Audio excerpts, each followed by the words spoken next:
Survivors of the flash floods in Dharali village recall how the water came with such force and speed that most people had no time to even attempt an escape. Bhupendra Shah is among those who escaped the wrath of the flash floods. He saw the tragedy unfolding in front of his eyes, but says that the speed with which events happened left no chance for anyone to react. घटना जब हुआ था तो वो Pacific hotel के पास हम ठीक घटना के 2 मिनट बाद पहुंच गए, 3 मिनट बाद पहुंच गए थे। हमने अपने आदमी को बचाने के लिए अंदर आए थे, फौजी लोग हमें अंदर नहीं आने दिए, मगर जहां से वो आया था 2 मिनट का टाइम नहीं दिया हमें कि हम किसी को बचाए। 2 मिनट में पूरा ये खत्म हो गया। हमने उसका रिकॉर्डिंग भी बना रखा था। आज ही मेरा मोबाइल कोई चोर लिया। क्या देखा आपने जब सर यहाँ पे किसी को भागने का मौका नहीं मिला। बारिश हो रही थी, सब लोग अपने अपने रूम में थे, कोई खा रहा था, कोई मोबाइल देख रहा था, कोई सो रहा था। यहाँ मेला भी लगा था, पूजा था, यहाँ एक पार्टी भी चल रही थी, मगर कोई भागने का मौका नहीं मिला। इतनी स्पीड में मलबा आया कि हम अनुमान नहीं कर सकते कितना स्पीड था।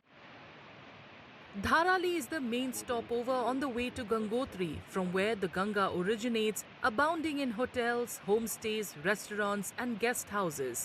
Almost everything now lies in ruins. ये जो धराली मार्केट है ये हब था पूरा।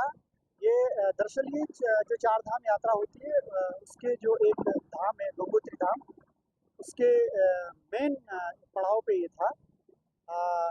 तो गंगोत्री यहाँ से मात्र 18 किलोमीटर दूर है और इसके बाद कोई मार्केट नहीं है। तो जो भी यात्री आती थी यहीं से जाती थी और यहाँ करीबन 1000 लोगों के ठहरने की व्यवस्था थी। दूसरा ये कि यहाँ पे जो इसी गांव में करीबन 5 से 6 करोड़ का सेब होता है। वैसे लाखों की सब्जियां होती है। यहाँ का राजमा वर्ल्ड फेमस है, पूरे भारत में यहाँ का जो राजमा है वो फेमस है। तो ये उसका सारा बेचने का, विपणन करने का, बाहर भेजने का एक ये मुख्य व्यवसायिक केंद्र था।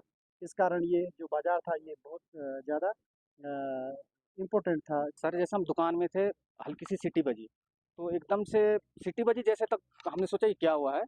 तो यहाँ मेला भी होने वाला था, उसमें सीटियाँ बजती है, लेकिन हमें लगा शायद हो गया होगा शुरू। लेकिन एकदम मकान हिलने लग गया, तो एकदम प्रेशर आ गया ऊपर से। वो ज़मीन से नहीं आया सर, ऊपर से भी एकदम दिखा।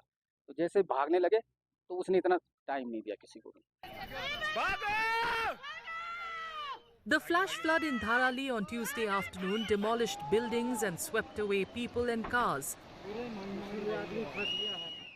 Survivors say that the flood hit the village at a speed of at least 500 kilometers per hour, making it impossible for people to understand what was happening and where they could run to save their lives.